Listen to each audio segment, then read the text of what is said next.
And I'll give you a little bit of a background. Yeah, I'm a okay. Métis, non-status, Maliseet from the east, taking my roots in two reserves mainly on the Peltier side, Okay. Tobic and Saint-Basile. Yeah, I've been there. That's good. I've been there, and it's a nice little place, and I always miss it. It's in my heart. Now, question is, and a bit of a statement. First of all, I see my sovereignty to be protected but not implemented. Right. Yeah. And what you're saying is a gift for us. Right. Meaning getting into action one way or the other. Right. Now, during the 100 Years' War, my forefather on both sides walked the battlefield side by side against the English. And they recognized each other as being sovereign nation. Right. Now, when it came with the Royal Proclamation, the French side went to negotiate the Royal Proclamation in order to protect their allied tribe. Yeah.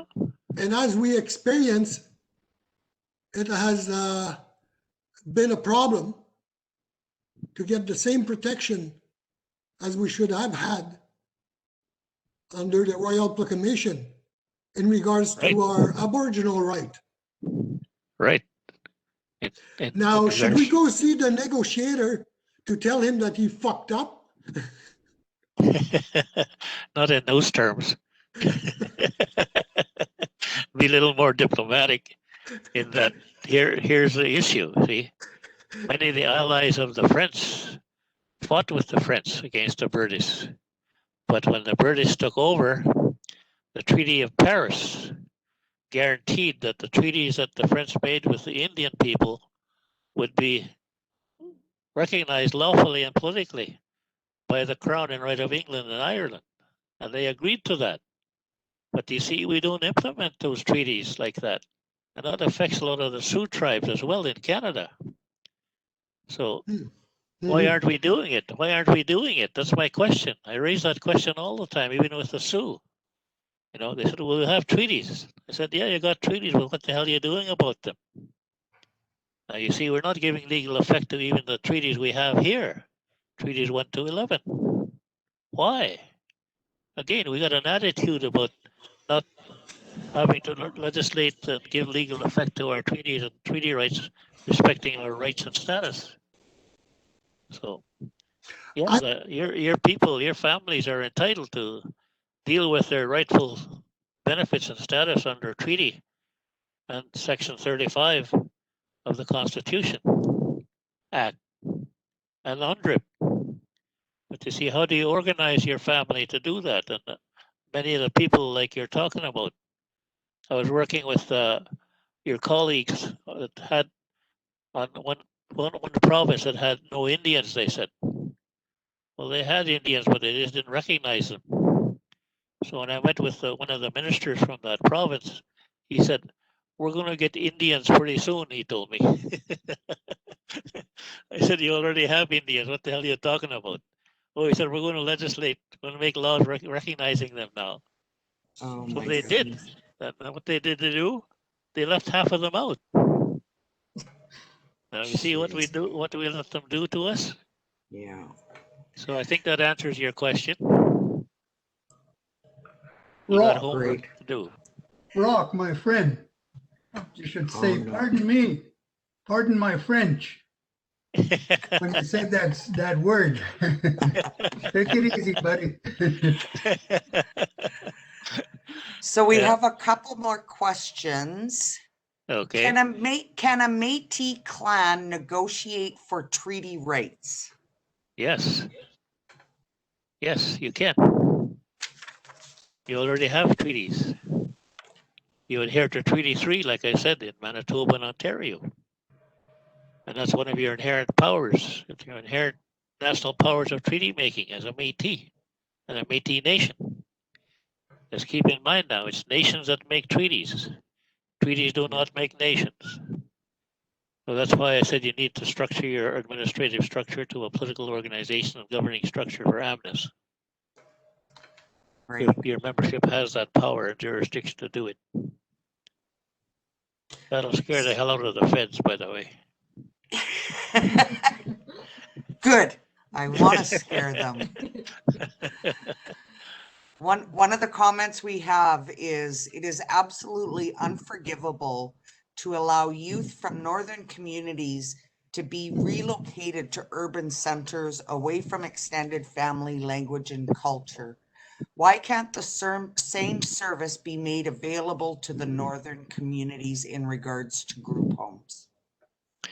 That's a good question, because that's what I'm working on right now in terms of services for people in every community, not just the north, but in every community. We should be able to, like I said, put in place a comprehensive budget model for how we finance our governments, operate our programs and services right in the communities. But for example, what's wrong with having for inherent right treaties and treaty rights to post-secondary education? What's wrong with having our multi-versity campuses Put her hand up. right in our communities to implement trade skills and professional education in every sector? Now, the president of Saskatoon University frowned on that. I said, don't worry about it. I said, I done it when I was chief at home in 1972. We pulled all our kids out of Kinesano, joined school, because they only graduated one partial grade 12 student in 15 bloody years. And the parents and the grandparents, everybody said, enough is enough. We're going to take control. So when we done that, we didn't only set up our control from kindergarten to grade 12. We set up the degree program for teacher ed and social work right in our school, right in our community. And a mother and daughter graduated with their degree in social work at the same time. Now that's in 1972. So why the hell can't we do it now in every community, including the north? No reason why we can't do it. Just attitude by the universities and the structures they have there. And both presidents of Regina and Saskatoon University sent a messenger out to me. He said, Chief, I'm here to tell you they're not going to certify your programs. I said, to hell with them. They're not ever haven't graduated my people anyway. I said, but we'll certify them ourselves. See, and that's where those programs you see now, like the teacher ed program in universities and the social work programs, that's where it started. So why can't we do that for all our trade skills and professional development, for human resources that our governments need and our communities need? Now I'm saying the north and all other places. And I can tell you there's major capital and O&M available federally for what I'm talking about, just in post-secondary ed alone. I just finished doing a paper on what the inherent rights and treaty rights and treaties are for implementing our own post-secondary system under our traditional contemporary education system. But I understand. Oh, sorry, go ahead. See, that's what's missing, is how do we get the budgets developed that are comprehensive for the financing of our governments in the north or the south or the east or the west? Doesn't matter to me. We all have to find a way of doing it and getting it done under our own finance administration acts and laws. Now that framework I talk about provides for that capacity to do that. Rebecca, you have a couple comments? Yeah, I just have been thinking about this idea of, moving on. I like the idea. I don't know. I like the idea of where it's like, well, we could scare the feds, Because I mean, really, you just look around, and as a person who looks at institutions and how we relate to each other within, like, looking at how we interact with the colonial institutions, and we've there's been enough change that's been created that it's time to flip the script. It's time to say, well, you know, why are we waiting for you to give us? It's stuff we have to take, right? Sovereignty is something that you have to take. You can't wait for it to be given to you because that's not how it works. You know, Yeah, you have it. right, exactly. You know, and it's the same with the rights and things like that. Like you think about some of the people wanting to exercise their rights and federal government going, well, we need to have a meeting. Well, did they win the rights already in court? Yeah. Are they protected by a treaty? Yeah. Then why are you even expecting them to talk to you at this point? Right? Like, it's just, we're so used to always playing by the rules, asking for permission. I was talking with a colleague who works in social work, and she said, you know, like, we get conditioned to play by the colonial rules so much that we have to get ourselves outside of that, right? And take that step back and say, well, why are we even giving them that power? Something Yeah. has power if we vest power in it.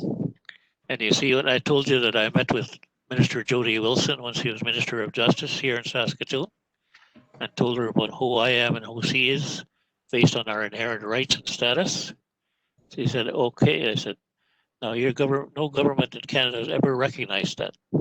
It's always Indigenous rights or Aboriginal rights or human rights or treaty rights. I said, yeah, we got treaty rights, but we have inherent rights. And they said, we need to make changes to the federal system. He said, okay. And she was taking notes while I was talking. I gave her some documents. He said, we will make the changes. So what did she do? That's why she had a head-on collision with Warnick and Privy Council, the clerk of Privy Council, and that guy from the office of the Prime Minister, because he was pushing the recognition of inherent rights. And when she issued those 10 principles that we rejected, the basis of those 10 principles was the fundamental relationship between the Crown and Indian nations is based on inherent rights. And when we got rejected by us, I said, look, don't stop there. Implement them. She said, how? Through your own jurisdiction with your policies and your laws that you can implement. So that's when she developed the 22 justice directives that the current Minister of Justice and all the other cabinet ministers are stuck with. But again, she qualified what the basis of that relationship was and is. It's based on the inherent rights, not on Indigenous rights or Aboriginal rights.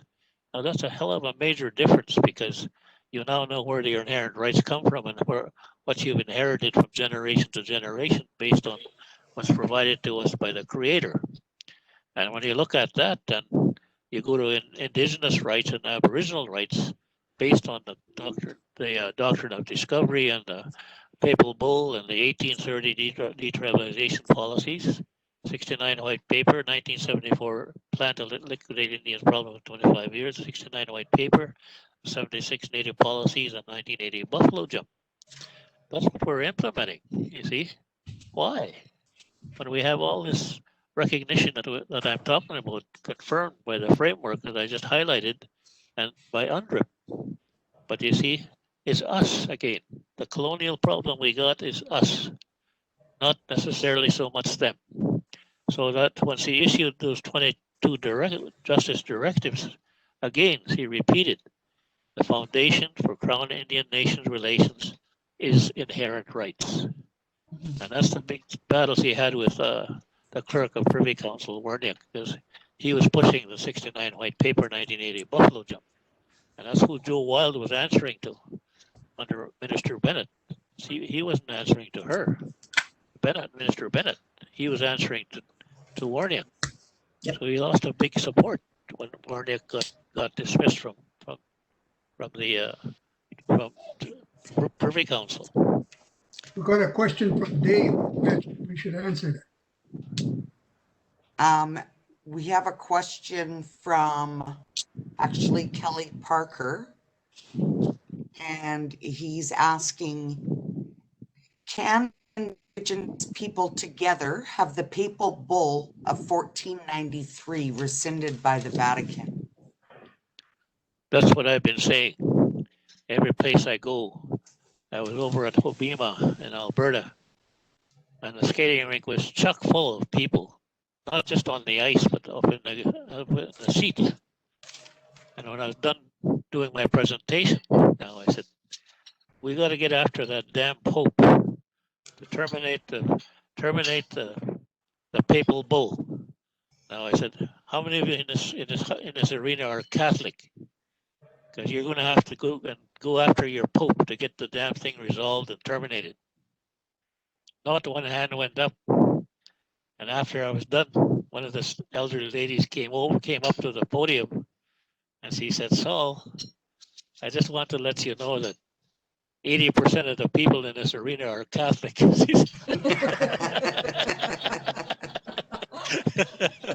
Now, everywhere I go with Indians and non-Indians that I talk to about this, I said, if you're Catholic, get after that damn Pope to terminate it. Now, you see, the UN has rejected the doctrine of discovery. The World Organization of Churches have rejected the doctrine of discovery. And I told them at one of the sessions down east, the churches, you haven't rejected a damn thing unless you terminate the papal bull of 1493. And the only one that can do that is the Pope of the Catholic Church. In So if you're Australia, Catholic, then you better get on it. yeah. I thought I had read somewhere that in Australia, they've rescinded the papal bull. Go ahead, looking Rebecca. Yeah, go ahead. We actually, there's a court case from 2014 here in Canada where they said that it can't be applicable because the different colonial crowns entered into relationships, like the Great Peace of Montreal of 1701, and even the acknowledgement with the Royal Proclamation. It makes that doctrine of discovery invalid because you can't say that there was no one here, but yet you were making treaties with them at the same time. And I want to say it was the Chilcolton case of 2014 that did it, but I know they're starting to look at kind of scrapping it now, but then what does that mean, right? It's just like when people want to throw out the monarchy and it's like, well, you can't do that. It's not that easy. Well, some would like it to be that easy, I know, but with the monarchy there at the same time, you can't have Canada breaking in half because it's, Indigenous folks in that relationship supersedes because of the monarchy. So it's sort of a double-edged sword. Well, you see, that type of issue is where they pick and choose on what they're going to do. And let me give you an example. Regardless of what they say or do in Canada and the US, the fundamental basis for their law is English common law in the US and in Canada. Same thing in Australia and New Zealand and parts of India. Basis of their law is English common law. So how in the hell can they pick and choose how those other instruments don't apply at their will? Like hell, those instruments are what governs what they've been doing to us for 500 years. But we're afraid to do that and deal with that directly. Like, I'm not afraid to talk to any bishop or anybody regarding that papal bull issue having to be scrapped. And why aren't we doing it? You see? And I've written to people in authority to get the damn thing done. Now, as you know, as a lawyer, doctrine of discovery was validated by the Supreme Court in the US. And the UN rejected that because the judge that was involved in making that decision was in conflict of interest himself, along with his family, taking tribal lands under the doctrine of discovery. So they terminated. They announced that they're no longer going to recognize the doctrine of discovery. But again, you see, the empires went to the Pope to validate the theft of our lands and resources under that papal bull. That's what the political game was all about. And that political game is still here. Now, you see, if we want to deal directly with that, where in the hell is our own inherent title to lands and resources act? And that act governing not just the lands on reserves by ban, but through our whole traditional territory, ancestral territory, and treaty territory that goes way beyond some of the boundaries of provinces and so on. But you see, the current policy that they have is to try to restrict our powers of governing to internal affairs only. And I say to hell with that. I told Joe Wild that and Minister Bennett and others. We have just not just internal affairs powers, we have external and international powers. And that's recognized by the international treaties that we made and how we implement our sovereignty under our inherent sovereignty status. Well, that's how we need to come together, you see. Now, what you're doing with this type of forum, we never have these types of discussions in the assemblies we have, the meetings we have. It's always implemented. Our leaders have to implement an administrative agenda. So most of what we talked about today in the last sessions, those are political agenda items. So we should be spending 85% of our leadership time on the political agenda. Well, right now it's reversed. 85% is spent on administrative agendas, 15% on a political agenda. AFN does the same thing. FSIN does the same thing. Tribal councils do the same thing, you see? That's why we're not getting anywhere. Because we never sit down and discuss like we are here right now, what those political agenda items are and what the hell we're going to do about them and how. The how is missing, eh? And that's what I'm dealing with daily. I'm working with Treaty 2 Manitoba on that because they've done a lot of groundwork, homework from years ago when I met with them to lay out a framework for them. And they've gone ahead and implemented that. So they need help now in moving further on how they're going to move to implement their sovereignty and their inherent rights treaties and treaty rights. And I'm going to Edmonton next week to meet with the chiefs of Treaty 8 on the same thing, because they've moved a long ways. When late Harold Cardinal, I met with them several years ago, laying the groundwork for what they have to do. And they've done an awful lot of work too. So it's not like we're not doing any work. There's a lot of work being done by our people, and we have the people to do it. Yet we run to somebody else to go and do it for us. And they come back with those colonial policies. Okay. Madam President, I've been trying to get this question from David. It says it's absolutely unforgivable to allow youth from northern Saskatchewan to be relocated to an urban center away from extended family, language, and culture. Why can't the same services be made available to northern communities in regards to group homes? Yeah, not just the group homes, but other institutions, you know. But I say, like, my intervention on this whole COVID was to get major capital in the north so that the communities, Métis and Indian communities, could build separate facilities or convert separate facilities to accommodate the people that needed safe place for COVID. And they rejected it. But the Minister of Finance was prepared to look at it.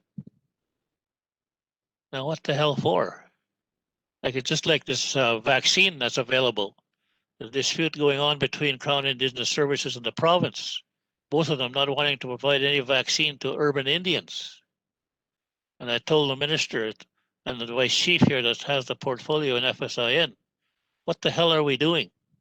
We got health clinics right on our reserves with professional nurses and doctors that can administer that vaccine. Get the damn vaccine transferred directly to our health clinics, and they can provide vaccine to urban and on-reserve Indians. No such thing as an on-reserve, off-reserve Indian. And I said, are you telling me that urban Indians don't get the COVID virus? Like hell, we get it like everybody else if it comes our way. But you see, that's the kind of struggles that are going on with fiscal relations and jurisdictional issues, especially the way it affects your people that you're representing. You see that every damn day, individually and family and community. What for? You're entitled to the same thing as everybody else is. So you're starting to make me mad. I gotta quit. But you see how narrow Don't get mad. See the kind of narrow thinking they got? Yeah. So we've got another question. Okay. So if judges and lawyers and elected officials have sworn allegiance to the Queen, would they not be in a conflict of interest?